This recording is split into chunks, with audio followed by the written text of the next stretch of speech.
नमस्कार, जी पंजाब हरियाणा हिमाचल आप देख रहे हैं। मैं हूं आपके साथ परमीत कौर वालिया। बुलेटिन की शुरुआत करेंगे अहम खबरों के साथ। एलनाबाद विधानसभा सीट पर होने वाले उपचुनाव के लिए सभी राजनीतिक दलों ने कमर कस ली है। इसी कड़ी में कांग्रेस का उम्मीदवार तय करने के लिए शुक्रवार को दिल्ली में हरियाणा कांग्रेस की बैठक हुई। एलनाबाद उपचुनाव को लेकर कांग्रेस पार्टी रणनीति तैयार करने में जुटी हुई है। इस मीटिंग में कांग्रेस की तरफ से एलनाबाद सीट पर लड़ने वाले प्रत्याशी के नाम पर भी चर्चा हुई। दिल्ली में हुई इस बैठक में हरियाणा प्रदेश कांग्रेस प्रभारी विवेक बंसल, प्रदेश अध्यक्ष कुमारी शैलजा भी मौजूद रहीं। बैठक में हिस्सा लेने के लिए पूर्व मुख्यमंत्री भूपेंद्र सिंह हुड्डा, कांग्रेस महासचिव रणदीप सिंह सुरजेवाला भी पहुंचे थे। वहीं बैठक के बाद हरियाणा कांग्रेस के प्रभारी विवेक बंसल ने बताया कि एलनाबाद विधानसभा उपचुनाव में कांग्रेस किस रणनीति के साथ उतर सकती है, इसको लेकर बैठक में मंथन हुआ।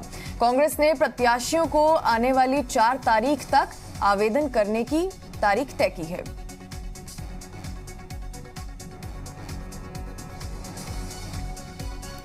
तो हमारे शीर्ष नेता हैं, उन सब के साथ हमने यहाँ विचार विमर्श किया। आगे की क्या रणनीति होनी चाहिए, चयन की क्या प्रक्रिया होनी चाहिए, और उस संदर्भ में हमने आवेदन के लिए जो भी प्रत्याशी वहाँ से लड़ना चाहता है उनसे आवेदन मांगे हैं और 4 तारीख उसकी निश्चित की है।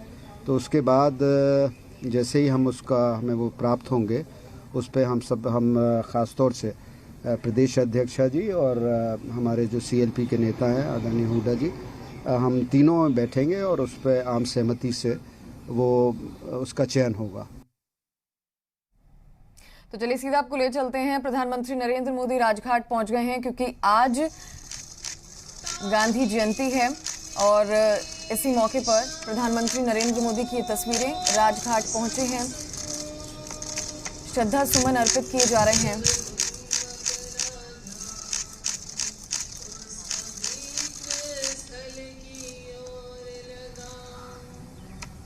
तो ये सुबह की तस्वीरें आप देख रहे हैं। प्रधानमंत्री नरेंद्र मोदी राजघाट पहुंचे हैं और राजघाट में श्रद्धा सुमन अर्पित कर रहे हैं। आज राष्ट्रपिता महात्मा गांधी जी की जयंती है और इसी मौके पर तस्वीरें हरदीप सिंह पुरी भी उनके साथ मौजूद हैं। फॉलो करूं सर। तो आज राष्ट्रपिता महात्मा गांधी की जयंती है और इसी मौके पर प्रधानमंत्री नरेंद्र मोदी की तस्वीरें राजघाट पहुंचे हुए हैं और श्रद्धा सुमन अर्पित किए हैं उन्होंने।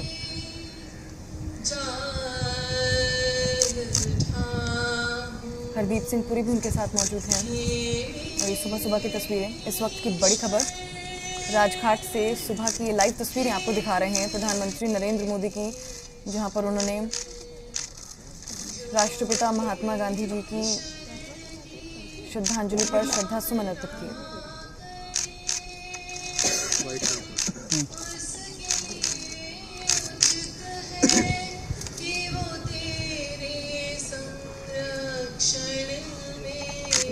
आपको बता दें, ठीक उसके बाद प्रधानमंत्री नरेंद्र मोदी आज सुबह 11 बजे पंचायतों जल समितियों से भी संवाद करेंगे।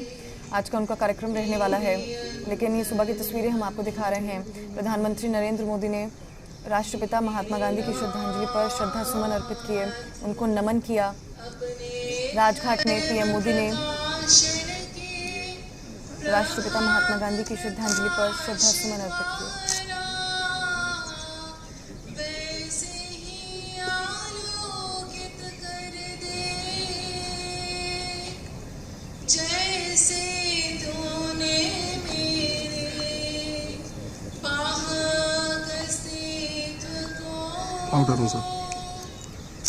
ये तस्वीरें आप देख रहे हैं, ये स्पीकर ओम बिरला की तस्वीरें। प्रधानमंत्री नरेंद्र मोदी के साथ वो थे, हरदीप सिंह पुरी उनके साथ मौजूद थे और ये स्पीकर ओम बिरला की ये तस्वीरें, जहां पर उन्होंने भी राष्ट्रपिता महात्मा गांधी जी की श्रद्धांजलि पर श्रद्धा सुमन अर्पित की।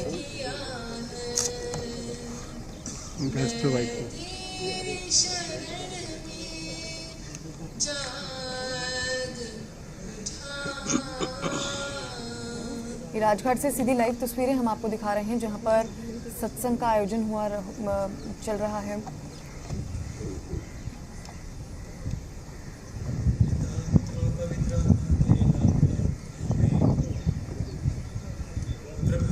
आज राष्ट्रपिता महात्मा गांधी की जयंती जयंती है और इस मौके पर प्रधानमंत्री भी राजघाट पहुंचे। उन्होंने भी श्रद्धा सुमन अर्पित किए। हरदीप सिंह पुरी उनके साथ मौजूद थे और अभी अभी हमने आपको ओम बिरला की तस्वीरें दिखाई। उन्होंने भी राष्ट्रपिता महात्मा गांधी जी की श्रद्धांजलि पर श्रद्धा सुमन अर्पित किए। और किस तरह से ये राजघाट की तस्वीरें हम आपको दिखा रहे हैं। फूलों से सजा हुआ है पूरा राजघाट आज ही के दिन, क्योंकि आज राष्ट्रपिता महात्मा गांधी जी की जयंती है। धन्य है वे जो शोक करते हैं, उन्हें सांत्वना मिलेगी। धन्य है वे जो धार्मिकता के भूखे और प्यासे हैं, वे तृप्त किए जाएंगे। धन्य है वे जो दयालु हैं, उन पर दया की जाएगी। धन्य है वे जिनका हृदय निर्मल है, वे ईश्वर के दर्शन करेंगे। धन्य है वे जो मेल कराते हैं, वे ईश्वर के पुत्र कहलाएंगे। धन्य है वे जो राजघाट से सीधी तस्वीरें हम आपको दिखा रहे हैं। राजघाट आज फूलों के साथ सजा हुआ है। आज राष्ट्रपिता महात्मा गांधी जी की जयंती है और इसी मौके पर प्रधानमंत्री नरेंद्र मोदी भी पहुंचे। उन्होंने भी श्रद्धा सुमन अर्पित किए। हरदीप सिंह पुरी उनके साथ मौजूद थे और तस्वीरें हमने आपको ओम बिरला की भी दिखाई। स्पीकर ओम बिरला जिन्होंने यहाँ पर पहुंचकर महात्मा गांधी जी की जयंती पर उनको श्रद्धा सुमन अर्पित किए। बल्कि दीपक पर रखते हैं जहां से वह घर के। खबरों में बात करते हैं आगे। 80 से बीजेपी विधायक विनोद भयाना निजी कार्यक्रम के चलते पानीपत पहुंचे थे, जहां एलनाबाद उपचुनाव पर विधायक ने कहा कि सुनने में आ रहा है कि गठबंधन की तरफ से बीजेपी उम्मीदवार चुनाव लड़ेगा और निश्चित तौर पर बीजेपी की जीत होगी। उन्होंने कहा कि इस चुनाव में चुनौती कुछ नहीं है। साथ ही इनेलो नेता अभय चौटाला को घेरते हुए विनोद भयाना ने कहा कि अभय चौटाला को चुनावी मैदान में आना ही नहीं चाहिए, क्योंकि उन्होंने त्याग पत्र देते हुए कहा था कि कृषि कानून खत्म होने तक वो विधानसभा में नहीं आएंगे। फसल खरीद की तारीख बार बार बढ़ाने पर विधायक ने कहा कि सरकार किसानों को परेशान नहीं करना चाहती, बल्कि बरसात की वजह से तारीख को बढ़ाया गया है। देखिए, जहाँ तक मैं देख रहा हूँ और सुन रहा हूँ कि गठबंधन चुनाव लड़ेगा और मुझे लगता है कि बीजेपी का कैंडिडेट ही गठबंधन की तरफ से आएगा। निश्चित रूप से बीजेपी जीतेगी, क्योंकि बरसात देर तक होती रही है और जो फसल की आमदन है वो भी थोड़ी सी लेट नजर आ रही थी, इसलिए इसको एक्सटेंड किया गया। सरकार तो किसानों के साथ है और हमेशा आप देखिए, सबसे ज़्यादा अगर फसलों को कोई एमएसपी दे रहा है तो हरियाणा सरकार दे रही है। अगर कोई भावांतर भरपाई दे रहा है तो हरियाणा सरकार दे रही है। किसान के साथ सरकार, हरियाणा सरकार की और केंद्र की सरकार पूरी तरह से किसान के साथ है। एलनाबाद उपचुनाव को लेकर जेजेपी के प्रदेश अध्यक्ष निशान सिंह का बयान सामने आया। एलनाबाद उपचुनाव के लिए गठबंधन एक साथ लड़ेगा। उम्मीदवार का फैसला दोनों पार्टियां साथ बैठ कर लेंगी। अभय चौटाला ने किसान आंदोलन के समर्थन में इस्तीफा दिया था, लेकिन किसानों की स्थिति ऐसी ही बनी हुई है। निशान सिंह ने कहा कि गठबंधन का मुकाबला कांग्रेस और इनेलो से होगा। ये एक त्रिकोण मुकाबला रहेगा। सरकार की जिम्मेदारी है कि अगर किसान की फसल पक गई है तो उसकी फसल खरीदी जाए। इसके लिए उप मुख्यमंत्री ने केंद्र से बात करने की भी बात कही। अपने लोगों का निर्णय तो खुद करना है कि चुनाव में कौन लोग जाएंगे, किन लोगों की जिम्मेवारियां लगानी है, तो वो उन्होंने किया, वही हमने किया है। इसमें कोई किसी तरह का कोई मतभेद या कोई फर्क नहीं है। कैंडिडेट का जो निर्णय होगा तब दोनों पार्टियां बैठ करके करेंगी। वहीं हरियाणा में आज से धान की सरकारी खरीद प्रक्रिया शुरू होनी थी, लेकिन नहीं हो सकी। अब खरीद केंद्र से आए आदेशों के मुताबिक 11 अक्टूबर को शुरू होगी। इस ऐलान के बाद चारों तरफ विरोध शुरू हो गया है और विपक्ष सरकार की मंशा पर सवाल उठा रहा है।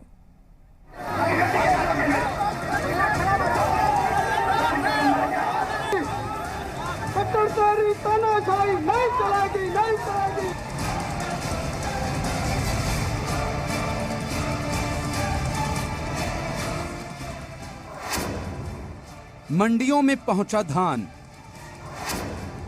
खरीद नहीं होने से किसान परेशान। आगे बढ़ी सरकारी खरीद,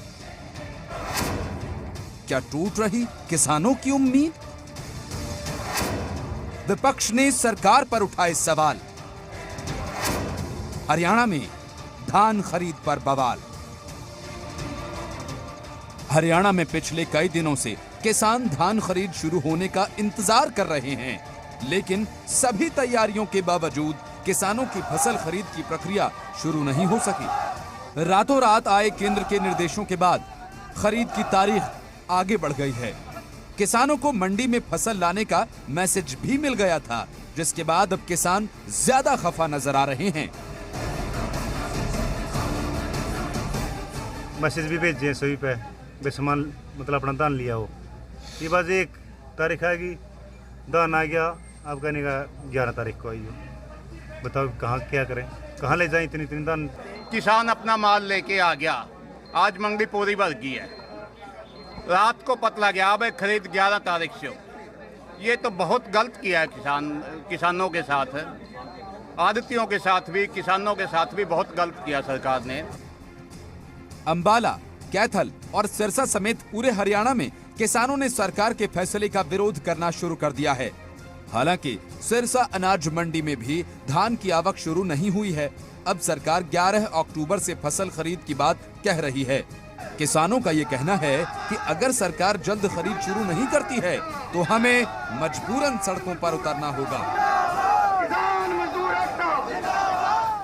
मेरे पास 30-35 किलो एकड़ जीरी है, जो कि आज मैं 15 दिन से यहाँ मंडी में इकट्ठी कर रहा हूँ, लेकिन सरकार ऐसी बहरी गूंगी हो रही, इसको कोई सुनाइयो नहीं। आज मेरे पास मैसेज था, आज फिर पता लग रहा है भी ये नहीं लेंगे।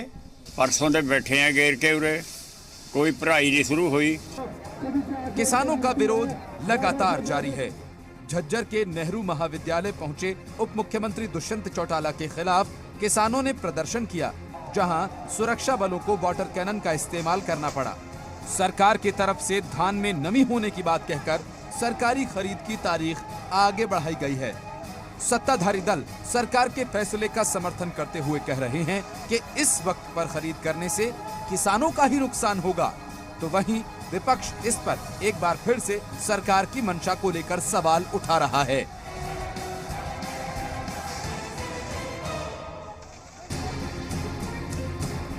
धान में नमी का कारण हो या कुछ और, विपक्ष को सरकार की मंशा में खोट नजर आए या सत्ताधारी दल विपक्ष पर राजनीति करने का आरोप लगाएं, इन सभी हालातों में सिर्फ किसान का ही नुकसान हो रहा है। अब देखना यह होगा कि किसान हितैषी होने का दंभ भरने वाली सरकार और विपक्षी दल किसानों को नुकसान से बचाने का क्या उपाय सुझाते हैं। अंबाला से मन कपूर, कुरुक्षेत्र से दर्शन कैद, हिसार से रोहित के साथ साक्षी शर्मा, ज़ी मीडिया। गुरुग्राम में खुले में नमाज से जुड़े एक मामले को लेकर हिंदू संगठन और गुरुग्राम पुलिस आमने सामने आ गई है। हिंदू संगठन से जुड़े लोगों ने चेतावनी देते हुए कहा कि किसी भी सूरत में सेक्टर 47 में खुले में नमाज नहीं पढ़ने दी जाएगी, जिस पर गुरुग्राम पुलिस ने हिंदू संगठन के लोगों को इलाका खाली करने की चेतावनी दी। हिंदू संगठन से जुड़े लोगों का कहना है कि स्थानीय लोगों को यहां नमाज पढ़ने को लेकर घोर आपत्ति है, जिसके चलते मामले को लेकर हाई अलर्ट जारी किया जा चुका है। वहीं नमाज पढ़ने पहुंचे शख्स का कहना है कि गुरुग्राम में केवल 2 मस्जिद हैं और मुस्लिमों की संख्या ज्यादा है। ऐसे में उन्होंने जिला प्रशासन और वक्फ बोर्ड से जगह उपलब्ध करवाने की गुजारिश की है। वहीं एसीपी अमन यादव ने बताया कि गुरुग्राम में 2018 के बाद से 37 चिन्हित जगहों पर आपसी सहमति से नमाज अदा की जा रही है, लेकिन कुछ लोग सोशल मीडिया पर झूठी बातें फैलाकर माहौल खराब करने की कोशिश में लगे हैं। खुली जगह में कई सालों से है कि गुरुग्राम की शांति व्यवस्था को बनाए रखने के लिए जिस प्रकार से विशेष समुदाय को, मुस्लिम समुदाय को यहाँ पर शासन और प्रशासन के माध्यम से शह दी जा रही है, यहाँ पर विरोध करने के बाद भी शासन और प्रशासन पंगु बना बैठा है और यहाँ पर जो है बैरिकेटिंग करके और पुलिस की व्यवस्था करके और मुस्लिम समुदाय को गैर कानूनी तरीके से और यहाँ पर जो नमाज अदा करने की जो इन्होंने अनुमति दी है, ये बहुत दुख का विषय है, बड़ी पीड़ा का विषय है। मुसलमानों को 5 वक्त नमाज दिन में पढ़नी होती है, जो कि वो घर में पढ़ते ही हैं। कुछ नमाजें होती हैं जो साथ में पढ़ी जाती हैं, एक साथ खड़े होके, जिनको कांग्रेगेशन अंग्रेजी में कहते हैं कि साथ में खड़े होकर आप प्रेयर्स करते हैं। उसमें 3 नमाजें हैं, एक जुमे की, यानी कि फ्राइडे आफ्टरनून प्रेयर्स जो साथ में खड़े होकर होनी चाहिए, ईद और बकरीद, ये 3 नमाजें हैं जो कि होनी चाहिए, और ये उन 3 में से एक है जो जुमे को साथ में खड़े होकर हमें करनी चाहिए। तो उसको किस तरह से मेंटेन, जो लोग यहाँ पर पहुँचे हैं, जिनने विरोध दर्ज करवाया है, जिनके रिप्रेजेंटेटिव्स ने बात की है विशेष, और जो इस सेक्टर के हैं जिन्होंने यहाँ पे आपत्ति जो दर्ज कराई है, उनको विशेष रूप से उसमें रखा ही जाएगा, क्योंकि जो सुरक्षा से संबंधित जो उन्होंने अपने इश्यूज बताए हैं या फिर जो कानूनी जो उन्होंने रीज़न बताए हैं कि यहाँ नहीं होने चाहिए, तो जिस इलाके के जो नागरिक हैं, जो प्रतिनिधि हैं, विशेष रूप से उनको ज़रूर उसके अंदर रखा जाएगा। चलिए बात करते हैं पानीपत की, जहां एक रियलिटी शो के नाम पर ठगी का मामला सामने आया है। पानीपत की रहने वाली बरखा ने बताया कि साइबर ठगों ने सोशल मीडिया पर एक लिंक के जरिए उससे 25 लाख रुपए जीतने का झांसा दिया और कभी सिक्योरिटी चार्ज तो कभी इनकम टैक्स के नाम पर रुपए जमा कराने के लिए कहा। इसी तरह ठग युवती को झांसे में लेकर रुपए ऐंठते रहे। युवती ने बताया कि धीरे धीरे वो लगभग 1.5 लाख रुपए गवा बैठी और जैसे ही युवती को ठगी का आभास हुआ, उसने ठगों को पैसे लौटाने को कहा, लेकिन ना तो उसके खाते में पैसे आए और ना ही ठगों ने उसकी रकम लौटाई। पुलिस ने युवती की शिकायत पर मामला दर्ज कर जांच शुरू कर दी है। तो उन्होंने मुझसे 12,000 मांगे, तो मैंने उनको 12,000 दिए। फिर उन्होंने मुझसे सिक्योरिटी चार्जेस मांगे, मैंने वो भी दिए 25,000 रुपए। फिर उन्होंने मुझसे 32,000 रुपए मांगे इनकम टैक्स का। फिर उन्होंने मुझसे 30,000 मांगे। फिर उन्होंने मुझसे 22,000 और मांगे। भाई ये चीज हम आपके ट्रांसफर करेंगे, आपका पैसा आ चुका है और इनकम टैक्स वाले आपके पास आने ही वाले हैं ये पैसा लेकर, तो आप हमें ऐसे ऐसे करके पैसा दीजिए। तो उन्होंने कभी कुछ 12 लाख कभी कितने करके उसमें थोड़े थोड़े अमाउंट में लगभग 1.5 लाख रुपए जो है, जो भी उन्होंने अकाउंट नंबर व्हाट्सएप पे प्रोवाइड कराए उस पर डालते गए। तो लगभग 1.5 लाख रुपए जब उसके चले गए तो देन शी रियलाइज कि कुछ गलत हो रहा है और हमें वापस कुछ नहीं आया। फिर जो है उन्होंने हमें एक शिकायत दी जिसपे कि FIR दर्ज कर दी गई सीन में। सोनीपत में सरकारी अस्पताल में हंगामे की वीडियो वायरल हुई है। आपातकालीन वार्ड में मारपीट का मामला सामने आया है। हंगामा करने वाले युवक को पुलिस ने फिलहाल गिरफ्तार कर लिया है और सरकारी अस्पताल के आपातकालीन वार्ड में डॉक्टरों को गालियां दे रहा था यह युवक। ये बताया जा रहा है कि एक शख्स सोनीपत के सरकारी अस्पताल में मेडिकल करवाने के लिए पहुंचा था, वहां उसने जमकर हंगामा किया और डॉक्टरों को गालियां देता नजर आया। इस दौरान मारपीट की तस्वीरें भी सामने आई हैं। घटना का फिलहाल वीडियो जो है वो वायरल हो रहा है। पुलिस ने डॉक्टर की शिकायत पर आरोपी को गिरफ्तार कर आगे की कार्रवाई शुरू कर दी है। इस मामले को लेकर डॉक्टरों ने कुछ समय के लिए हड़ताल भी की और CMO और अधिकारियों के आश्वासन के बाद हड़ताल वापस ले ली।